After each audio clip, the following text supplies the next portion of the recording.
Y la gran pregunta, ¿cuál de las opciones entre el Partido Republicano y el Partido Demócrata tiene la mayor capacidad de encontrar el punto, no digamos del centro, el punto futuro? Porque ya el centro, izquierda, derecha, eso ya es como que no funciona, y menos ahora con el COVID, ¿no?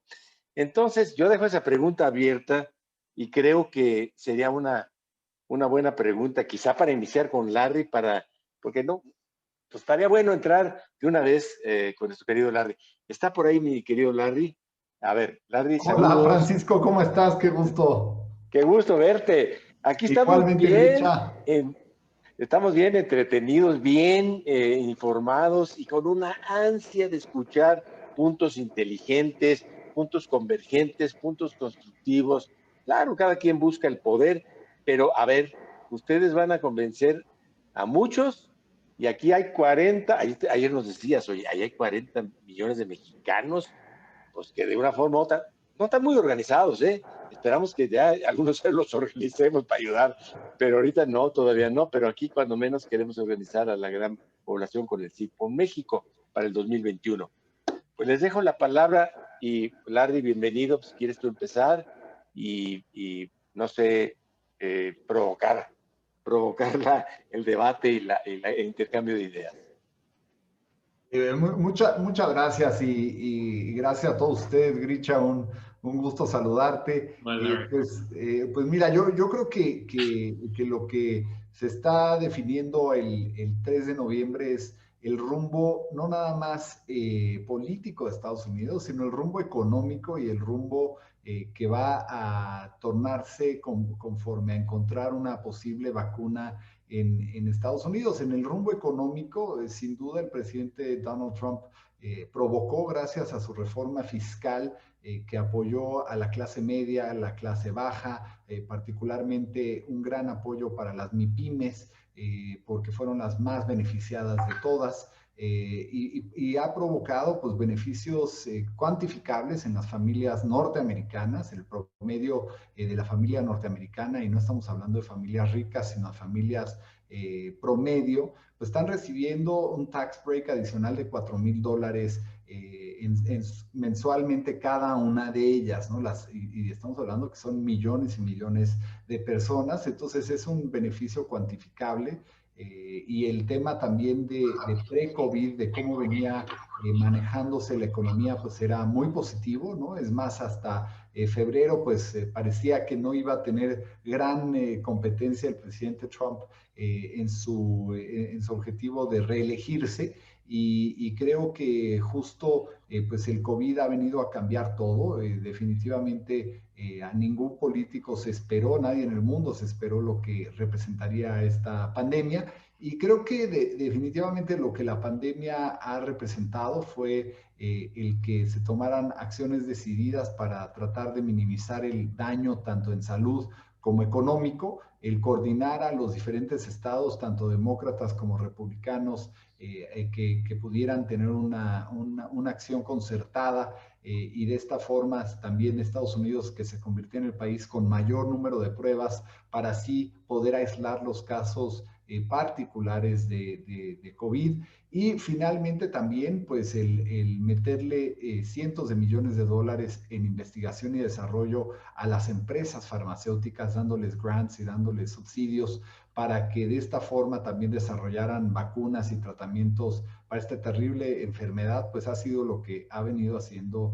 el presidente Trump. Entonces, creo yo, para finalizar, y a lo mejor que ustedes nos hagan preguntas y Grisha está de acuerdo, finalizar nada más el punto de por qué el presidente Donald Trump debe ganar estas elecciones. Primero, porque la combinación de Joe Biden y Kamala Harris, que prácticamente yo creo que va a ser Kamala la que va a ser la presidenta y Joe el vicepresidente, en realidad, pues porque él es bastante gris, en realidad Kamala votó en contra del TEMEC, o sea, votó en contra del acuerdo que la mayoría de sus colegas demócratas votaron a favor, protegiendo el comercio bilateral, y ella decidió por un plumazo decir, esto no sirve, esto no me interesa y no es bueno para Estados Unidos, que era, a mi particular punto de vista, y el de la mayoría del Senado demócrata y republicano, un grave error porque ellos sí votaron a favor. Entonces, pues creo que una mujer con tan poca experiencia en el mundo como ella, pues es peligroso. Y definitivamente, pues Donald Trump en cuestión de política exterior ha sido pues una persona muy decidida en resolver temas de envergadura global que no se habían podido resolver, como era el tema migratorio, ¿no? Aunque Obama es el que más ha deportado en la historia moderna de cualquier presidente, pues él decidió hacerlo transparente, hacerlo legal, hacerlo público para que no fuera a escondidas como lo hizo Obama. De igual forma, el resolver el conflicto entre Israel y el mundo árabe, pues también otro de los grandes logros. El tratar todavía no está resuelto, no es un tema de tiempos del presidente Trump, sino de tiempos en Venezuela, el tema del conflicto con el dictador de Venezuela, del dictador Maduro, tratar de poner un poco de paz en Asia con Kim Jong-un, ¿no? Y así caso por caso, él sí se ha involucrado directamente, cosa que Joe Biden y Barack Obama pues o no quisieron o no pudieron o una combinación de ambas. Entonces ahí termino mi intervención y nuevamente pues un gustazo estar aquí y nuevamente estar con Grisha. Muchísimas gracias, Larry. Ahora vamos a escuchar a Grisha en estos temas. Grisha, ¿cuál es tu opinión? Es interesante cómo dos personas o dos partidos en ese sentido podamos tener opiniones tan diferentes sobre la misma situación y cómo se reduce a perspectiva.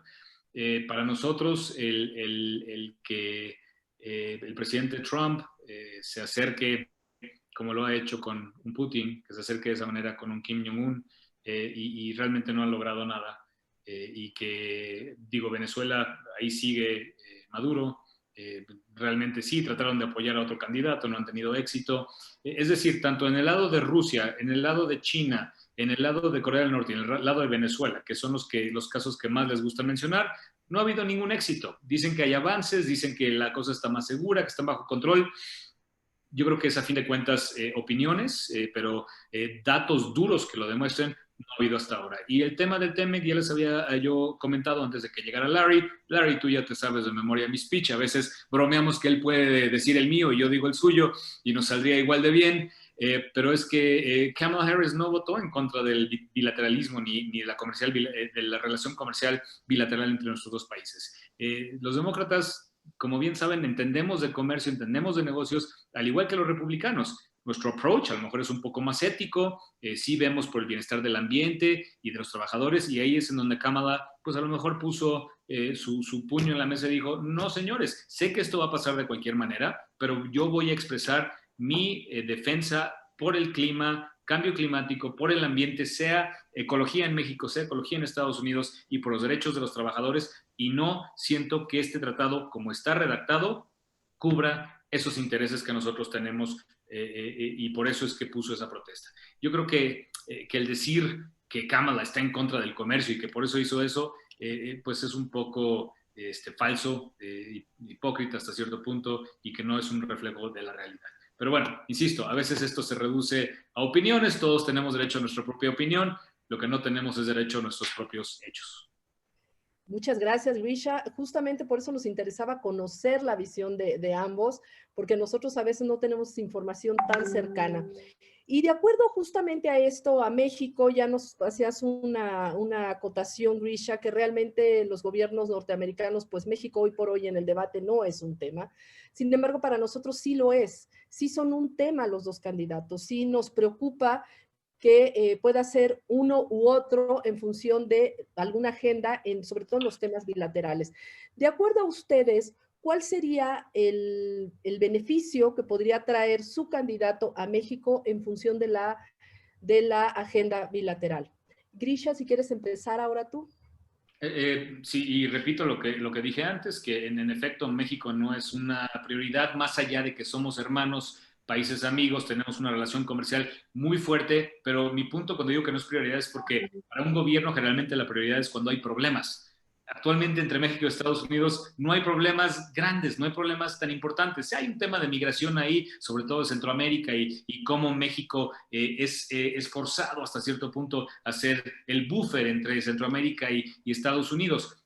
son temas que hay que tratar, pero insisto, los problemas no son grandes. Hay problemas mucho más grandes en el mundo que conciernen a Estados Unidos, entre ellos la pandemia, entre ellos el cambio climático, entre ellos el tema de seguridad alrededor del mundo, que sí tienen precedencia. Entonces, y aquí soy transparente, lo más que de entrada podemos ofrecer a México es un gobierno profesional, es un gobierno que va a tratar a México con dignidad, como un socio comercial, como un amigo, como un hermano.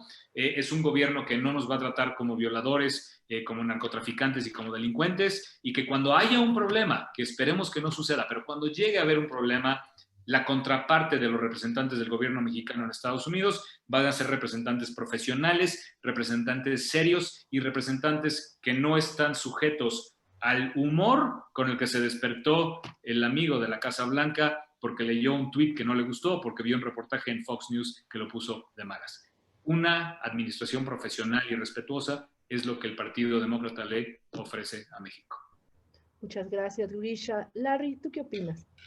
Claro, Denise, mira, yo creo que ya hemos visto a Joe Biden en acción y la palabra que podríamos decir de este enunciado es que no hay acción. Joe Biden es totalmente gris. Joe Biden ignoró totalmente a México. Lo único que tenemos de ese legado de Obama-Biden en la relación México-Estados Unidos es mala relación con Felipe Calderón, mala relación con Peña Nieto, expresado de diferentes formas. Nos acordaremos de aquella fotografía en donde estaban en Canadá, Obama haciendo bromas con Trudeau, ignorando totalmente al presidente Peña Nieto, pero esto no nada más fue físicamente al presidente, fue al pueblo de México. Lo único que nos dejó de legado fue una incursión en la soberanía con el rápido y furioso que hizo el procurador de Obama y de Biden, y eso fue todo, porque relación no hubo, resultados tampoco, ¿no? O sea, lo que sí hizo fue crear esas jaulas que se las han tratado de acreditar al presidente Trump, a donde él quería meter a los migrantes. Él las creó en su gobierno, y no nada más eso, sino se convirtió en el presidente que más deportó, claro, con una sonrisa, jamás diciendo que él estaba deportando esta cantidad de millones de mexicanos,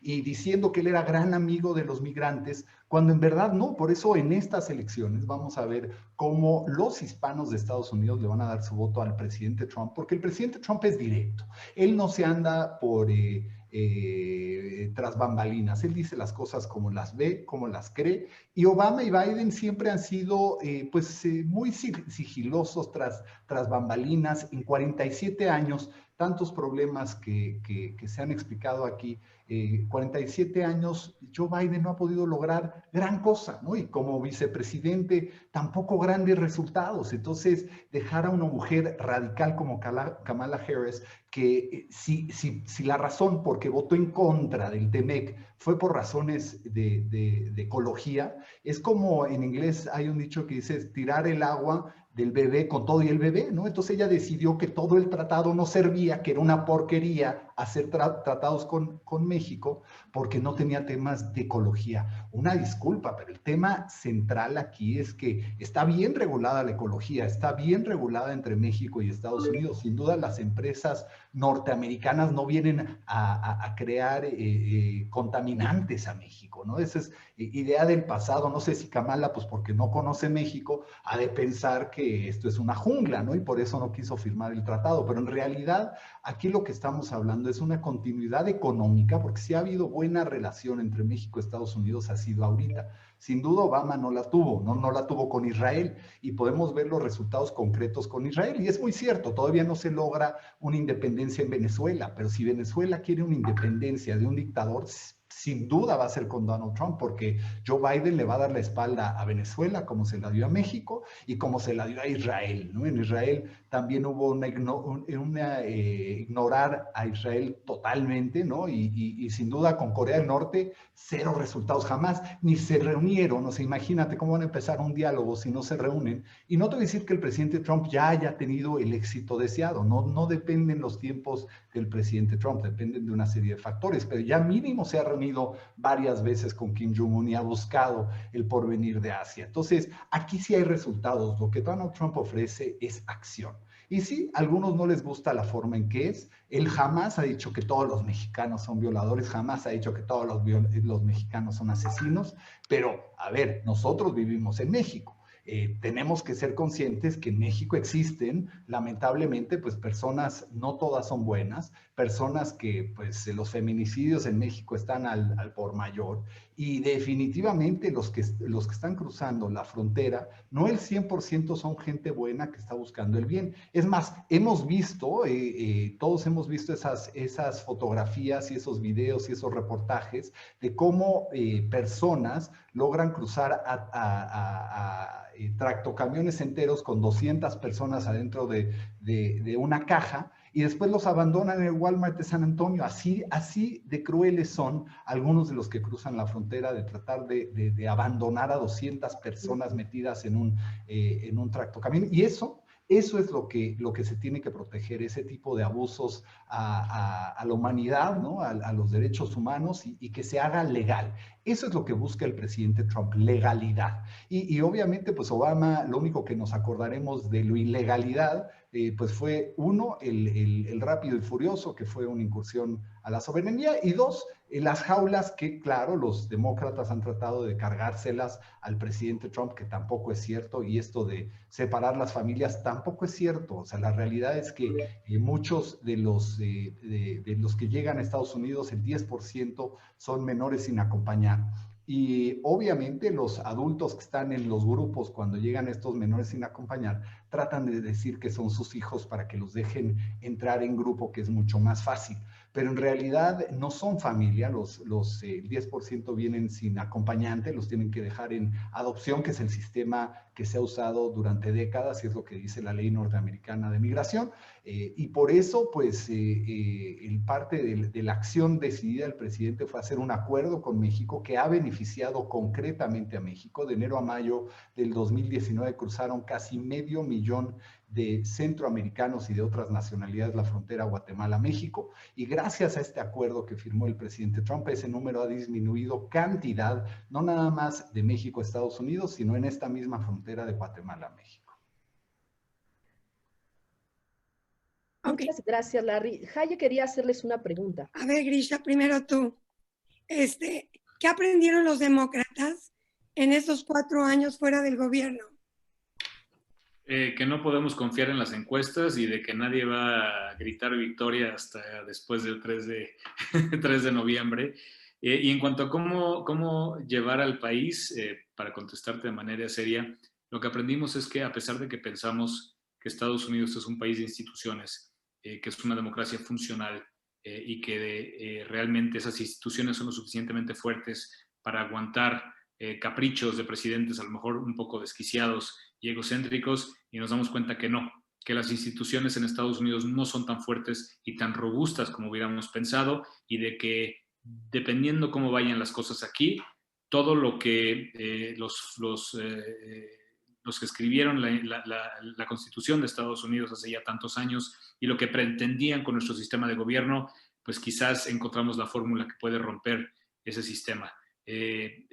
Fortalecer las instituciones creo que es algo que tendríamos que hacer, y pensar realmente si nuestro sistema actual tiene esa robustez, porque a lo mejor, si esperemos no se reelija Donald Trump, este es un ensayo de algo mucho más grave que puede pasar si alguien repite la fórmula, si ese populismo llega a llegar a este nivel de poder y de manipulación de las instituciones americanas, y lo que nos da pavor es justamente que lo rompan a tal nivel que ya no sean reparables. Y eso sería muy grave para, insisto, las clases protegidas, las minorías raciales, minorías de preferencias sexuales, LGBTQ, los derechos de la mujer, todo esto que está bajo riesgo ahora, que las instituciones se supone están ahí para defender y proteger, y lo que aprendimos, para responder tu pregunta, Haye, es no son tan robustas ni la democracia ni las instituciones de Estados Unidos como lo sospechábamos. Gracias, Grisha. ¿Y tú, Larry, qué aprendimos los republicanos estando dentro del gobierno en estos 4 años también? ¿Y qué podríamos mejorar? Claro, con todo gusto. Pues mira, en realidad yo creo que difiero con Grisha. Yo creo que Estados Unidos es un país totalmente democrático. Ningún poder tiene más fuerza que otro.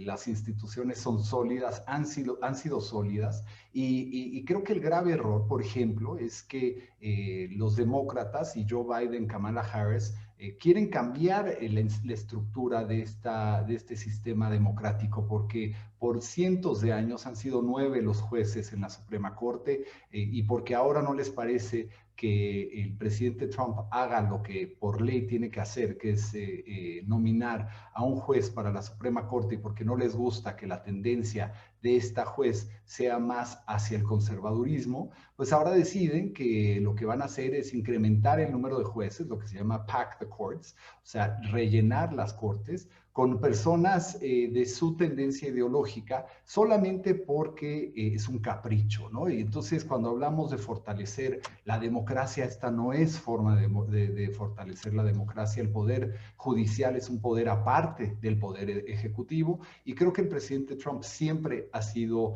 respetuoso del poder judicial y de la forma en que el poder judicial se comporta. El presidente Trump, la realidad es que es un presidente que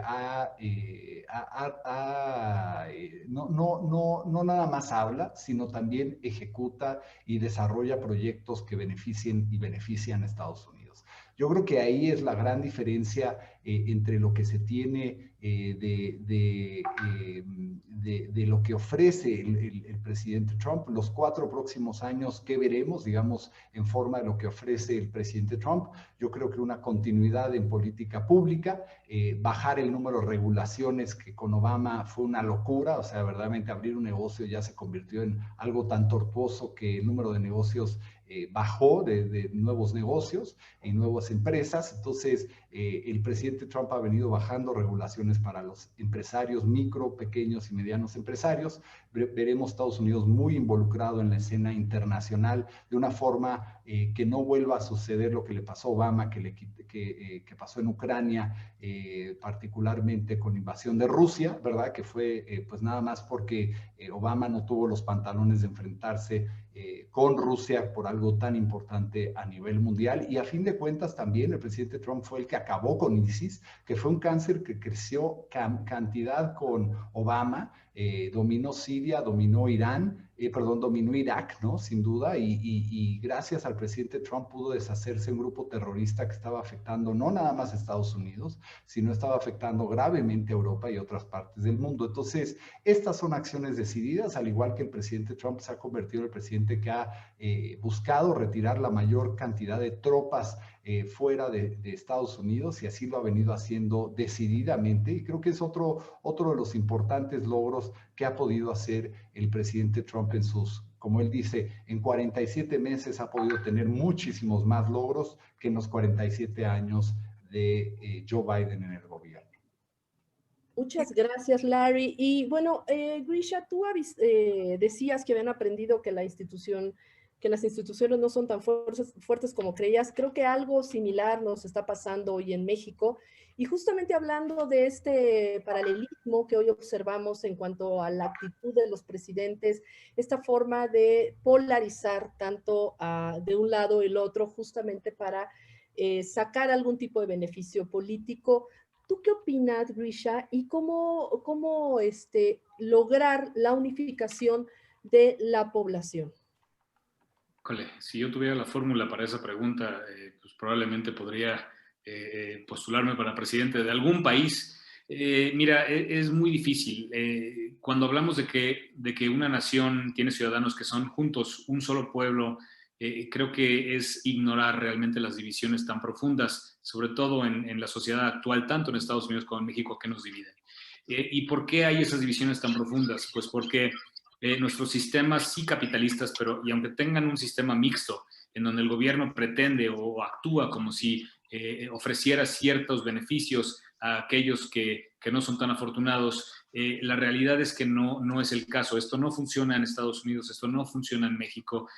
Podemos ver que hay grandes porcentajes de la población en Estados Unidos, son trabajadores que a lo mejor no se modernizaron con el mundo, que no entendieron que la automatización y la globalización iba a venir y afectar sus puestos de trabajo, no tienen buena educación, no tienen buenas oportunidades y obviamente están frustrados. En Estados Unidos es el caso con los trabajadores del Rust Belt o la industria del carbón, de los no renovables. En México, pues, ¿qué podemos decir? Tenemos 65% de pobreza.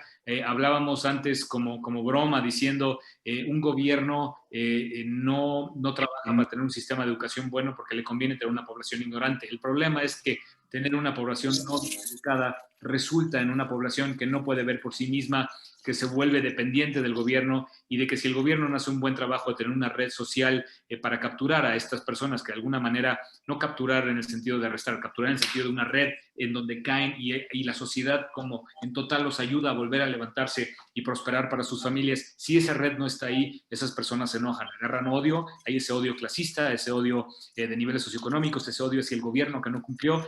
Y cuando llega un populista, y a esto sí lo digo categóricamente, yo espero que ni siquiera Larry esté en desacuerdo conmigo, el populismo es malo donde sea, es una generalización, pero no hay manera de que un presidente populista, un líder social populista pueda ser bueno para una nación. Y creo que eso es lo que estamos viendo en nuestra parte del mundo. Y pues realmente el continuar con estos movimientos populistas, que a fin de cuentas lo que hacen es que polarizan a la población y nos ponen unos en contra de otros y nos hacen olvidar que no es el tema unos en contra de otros, es el gobierno que a fin de cuentas debe trabajar para nosotros y nosotros como el pueblo que los elige y sus jefes. La mejor manera de ganar una guerra es poniendo a los otros bandos en contra de ellos para que se olviden de ti. Y eso es lo que estamos viendo, creo, en nuestro continente. Muchísimas gracias. Hemos recibido muchas felicitaciones en el, ¿cómo se llama? Por WhatsApp, que dicen que qué buen debate, que aquí sí se respetan, que aquí sí respetan los tiempos y que aquí sí hay un muy buen ambiente. Muchísimas gracias, en verdad es un debate muy civilizado. Muchas gracias, Larry. ¿Tú qué opinas en este punto? Claro, Denise, gracias. Pues definitivamente creo que, como explicaba Grisha, ¿no? El tema de la segregación racial, el tema de la violencia que se ha visto últimamente en Estados Unidos, la muerte que pues básicamente provocó fue la parte del fósforo que encendió todo esto fue precisamente la muerte lamentable de George Floyd en manos de policías, ¿no? Y en realidad esto ha venido sucediendo en la historia de Estados Unidos desde hace muchos años atrás, ¿no? Creo que la mayoría de nosotros nos acordaremos aquellos disturbios en Los Ángeles por la golpiza que le dieron policías a Rodney King hace más de 25, 30 años, ¿no? Y definitivamente esto ha venido sucediendo constantemente. Al mismo presidente Barack Obama le pasó con Eric Gardner una muerte similar a la de George Floyd. Unos policías lo agarraron en Nueva York y lo mataron de una forma similar. Que fue una gran... Pensé que ya no te encontré. Entonces, definitivamente creo que algo que debe suceder en Estados Unidos es una reforma a la política pública en cuestión de cómo maneja la policía a ciertos sospechosos o criminales, ¿no? Pero también es un recordatorio para todos que todavía existen brechas importantes en la sociedad, inclusive norteamericana, que se tienen que atender, ¿no? Hay personas, y particularmente en esta época de COVID, pues ha generado que el desempleo crezca a cifras que no estaban planeadas, ¿no? Que las personas estén con mucha incertidumbre sobre su salud, sobre la salud de sus seres queridos, que vivan con muchísimo más estrés, ¿no? El porcentaje de las personas que no están pudiendo dormir bien, pues ha subido cantidad, ¿no? Por el estrés que se está viviendo a nivel global. Entonces, esto genera a todo este melting pot de problemas en Estados Unidos. Entonces, definitivamente es algo pendiente.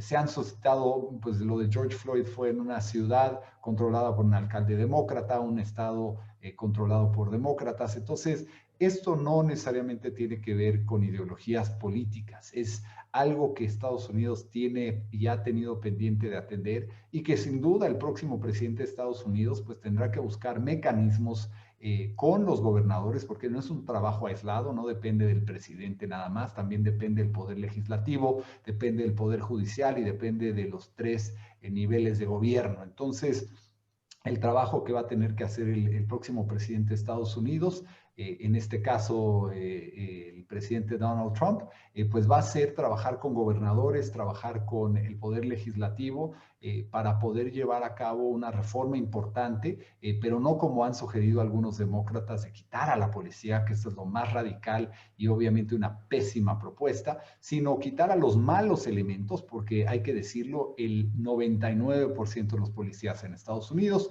son gente comprometida con su trabajo, comprometida con su sociedad, comprometida con cuidar y velar el interés de toda la población que ellos, pues ellos tienen responsabilidad sobre la misma y que es un trabajo muy difícil y muy complicado porque están lidiando con personas que a veces están bajo sustancias de narcóticos, ¿no?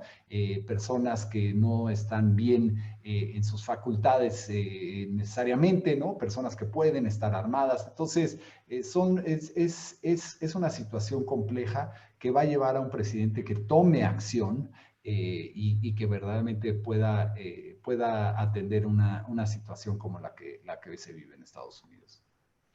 Muchas gracias, Larry. Sabemos que Biden va unos puntos arriba, pero las elecciones no son como en México, están el colegio electoral y el voto popular.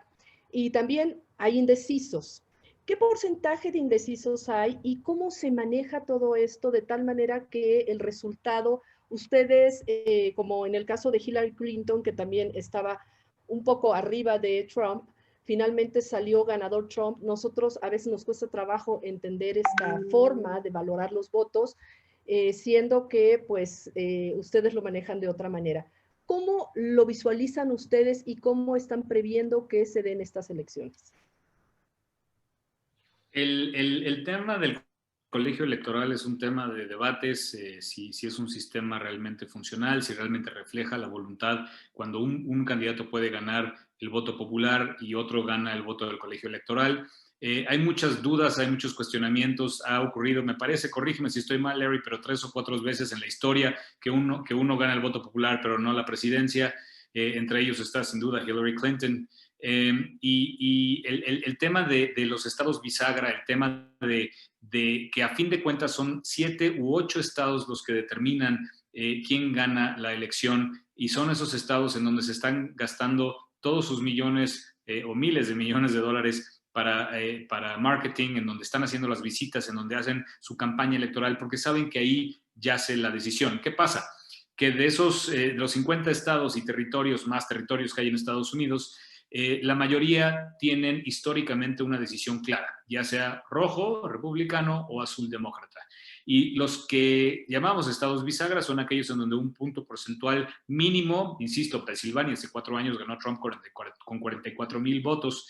Es algo que por un tropiezo, por una palabra mal hablada, por un grito mal dado, puede cambiar la decisión de quién gana en ese estado. Entonces, a fin de cuentas, se necesitan, en teoría, en el papel, 270 votos del colegio electoral. El colegio electoral está representado por un número de personas equivalente a los senadores y representantes que hay en cada estado, y entre ellos tienen que votar. Ahora, los representantes de los estados generalmente, en su mayoría, tienen que votar por el candidato que ganó en su estado. Tienen ese mandato de ir y votar por ese candidato. Entonces es winner take all, en donde ese estado bisagra, si por un punto porcentual gana un candidato, todos esos miembros del colegio electoral se van en esa dirección. Ahora, ¿por qué digo que en teoría?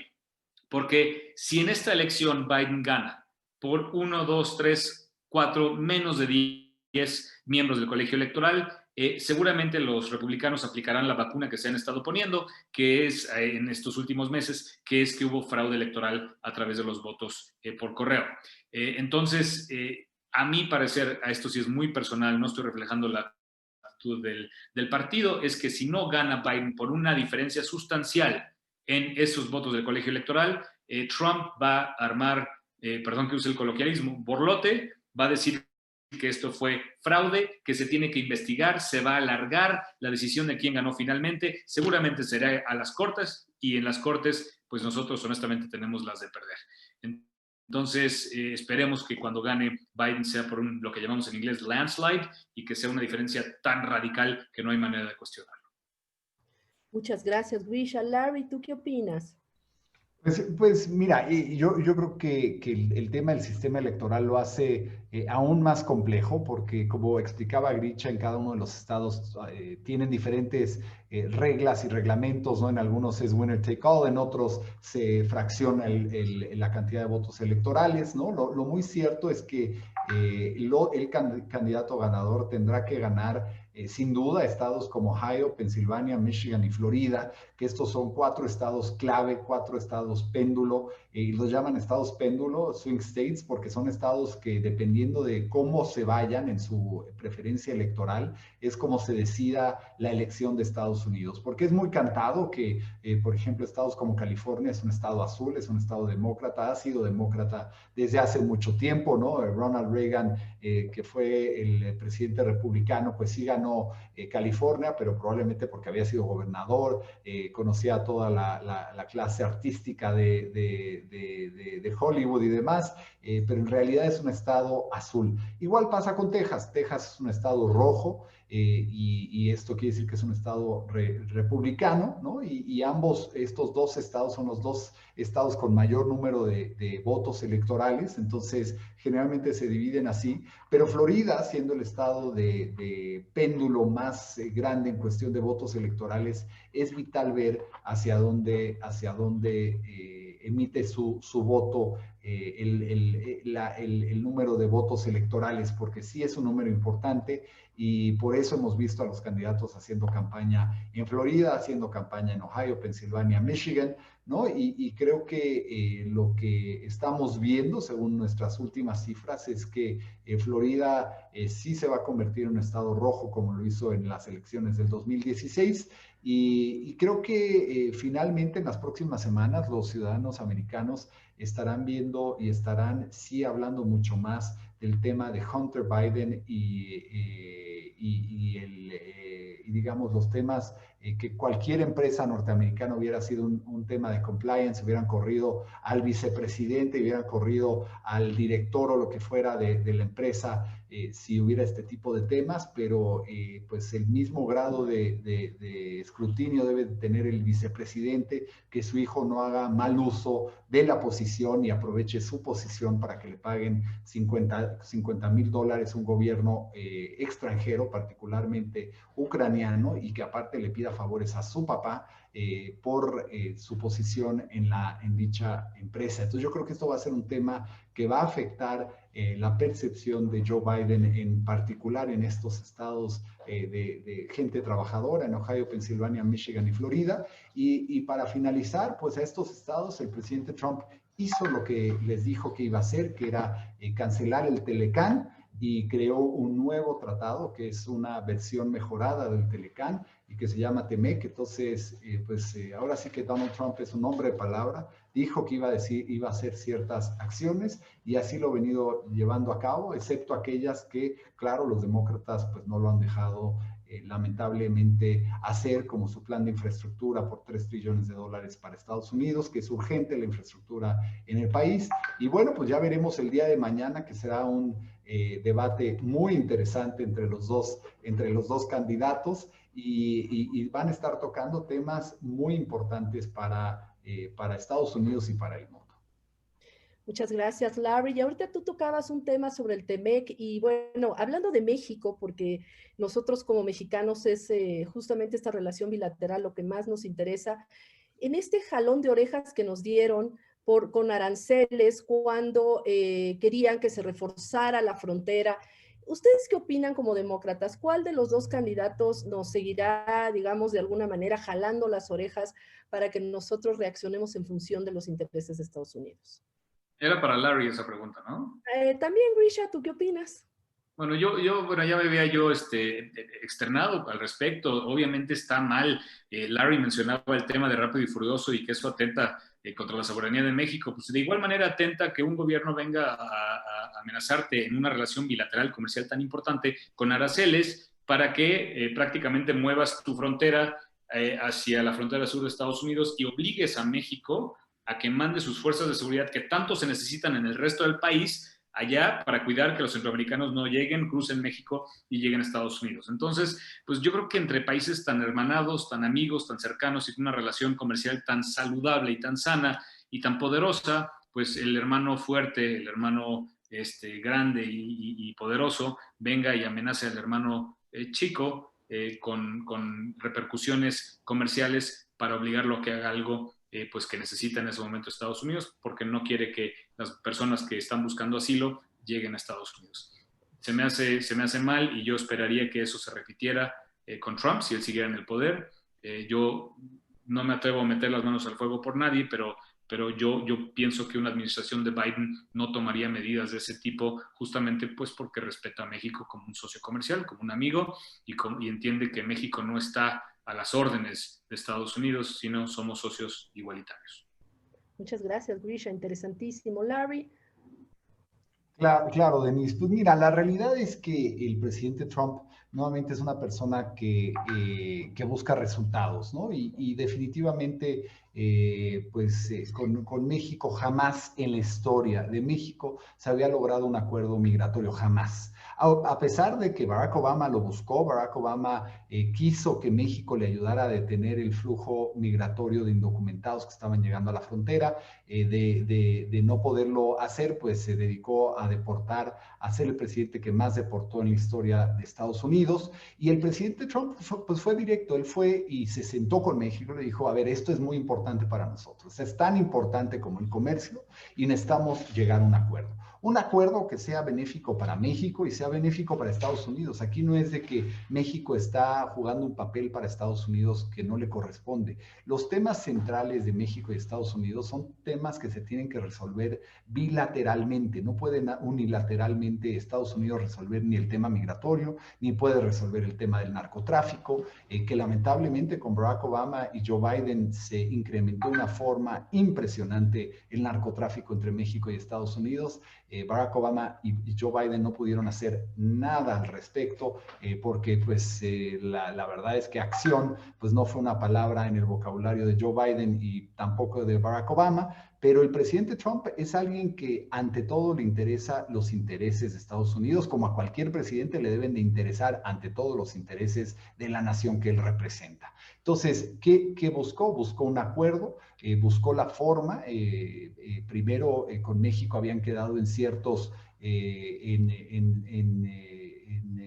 condiciones que no se cumplieron, y al momento que no se cumplieron, como en cualquier relación, ¿verdad? Puede llamarse relación comercial entre individuos o relación familiar, ¿no? Si tú llegas a ciertos acuerdos y no los cumples, pues naturalmente el tono de la negociación va incrementándose. Y lamentablemente así fue, pero creo que el resultado fue el óptimo. El resultado fue que México, gracias a la administración del presidente Trump, pudo firmar un TEMEC que ha sido y que va a ser muy benéfico para México, para Estados Unidos y Canadá también.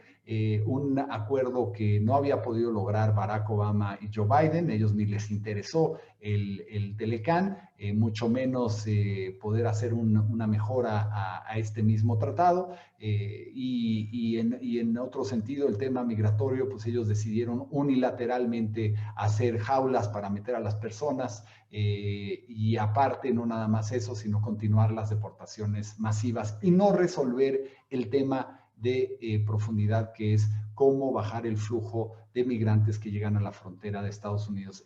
Fue en beneficio mutuo porque México, como dije, logró bajar el número de migrantes que estaban llegando a la frontera de Guatemala a México, lo cual es muy importante para México porque México no es un país que puede estar absorbiendo 500,000 de personas cada 6 meses en la frontera, ni en el país. El sistema de salud, ustedes lo conocen en México y se pueden imaginar cómo es en el sureste del país, en los estados como Chiapas, Oaxaca y Veracruz. No tienen capacidad para otros 500,000 en el sistema de salud, en el sistema de transporte, en el sistema de seguridad. O sea, realmente no hay capacidad en México de recibir esos flujos tan grandes de migrantes indocumentados y también de que lamentablemente se convierten en carnada de cañón pues para el crimen organizado, porque entonces los que reclutan para hacer sus malobras, estos líderes criminales, pues son a los pobres migrantes que no tienen dinero, ¿no? Entonces, un verdadero problema 360 para México, que gracias a este acuerdo migratorio entre México y Estados Unidos histórico, que se logró firmar entre México y Estados Unidos, y dicho sea de paso, con el apoyo también económico de Estados Unidos. A México no le está costando el apoyo que está haciendo para resguardar las fronteras, al contrario, se está beneficiando, y esto pues es gracias al apoyo decidido entre las dos administraciones, la administración de México y la administración de Estados Unidos. Muchas gracias, Larry. ¿Algún comentario final, Grisha, con el que quisiera cerrar? Solamente dejar una cosa muy en claro, y lo dije al principio de mi conversación, de mi postura, es que nuestro tema, o mi tema al menos, no es con los republicanos. Creo que tenemos una larga historia de trabajar muchas veces muy cercanamente por el beneficio del país, de la nación, de las instituciones. Tengo mucho respeto por Larry como persona. Sí, en algunas cosas no estamos de acuerdo, pero hemos hablado muchas veces, Larry y yo, si nosotros juntos creamos un nuevo partido político centrista donde podemos arreglar cosas por el bien común, creo que podemos llegar muy lejos. Creo que el problema está en estar polarizado, en este populismo y el engendrar el odio entre miembros del mismo país. Creo que el problema lo sufrimos tanto del lado de Estados Unidos como del lado de México, y realmente creo que sería de mucho más beneficio si todos miramos juntos hacia el progreso y el bienestar de todos y no solamente de algunos, y nos fijamos en las cosas que nos unen y no las que nos separan. Entonces, Larry, como siempre, un gusto verte, aprecio la oportunidad de hablar contigo siempre, y bueno, seguramente lo haremos mañana de nuevo. Pues muchas gracias, Grisha. ¿No querrías formar un partido político aquí en México con esa postura? Está maravillosa. Necesitamos una postura conciliadora ahora. Larry, un último comentario.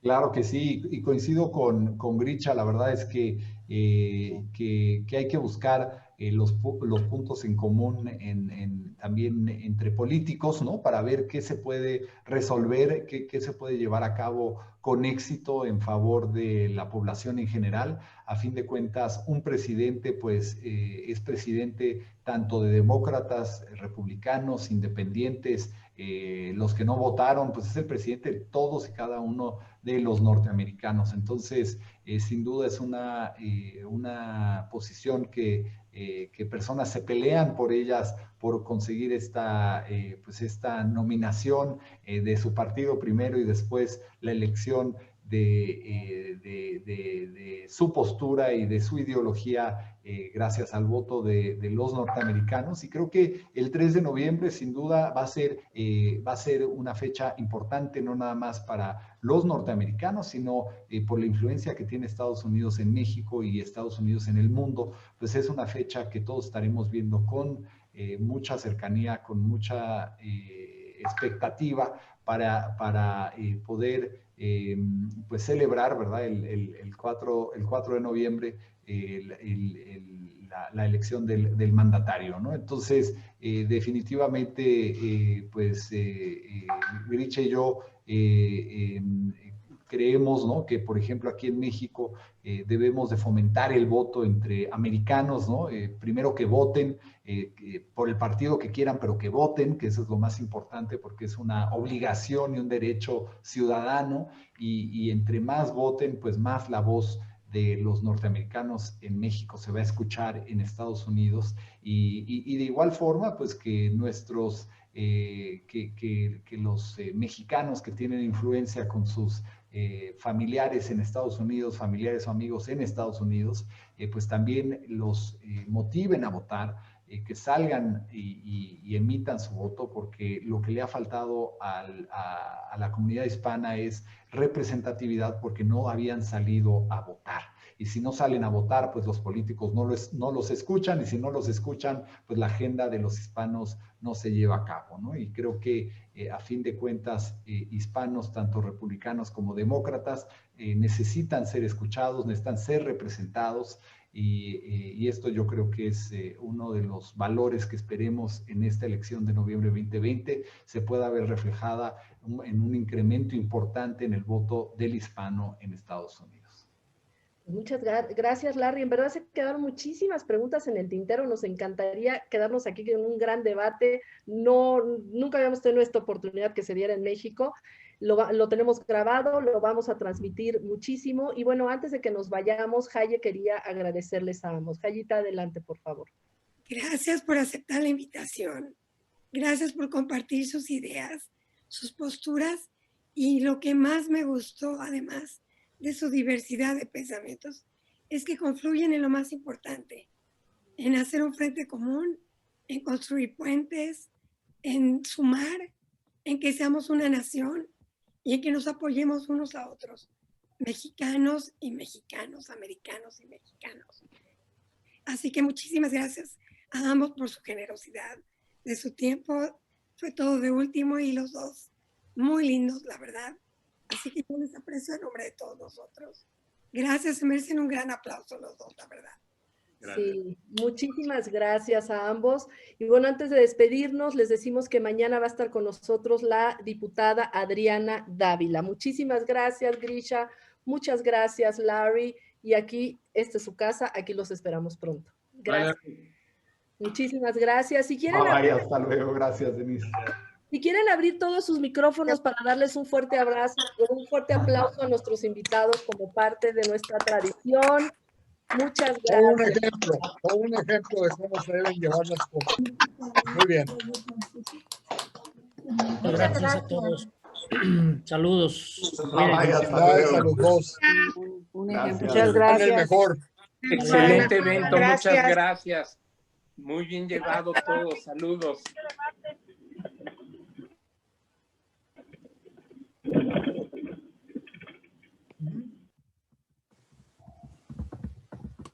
Tus paisanos, Germán. Aquí la tengo al lado. A ver por quién vota.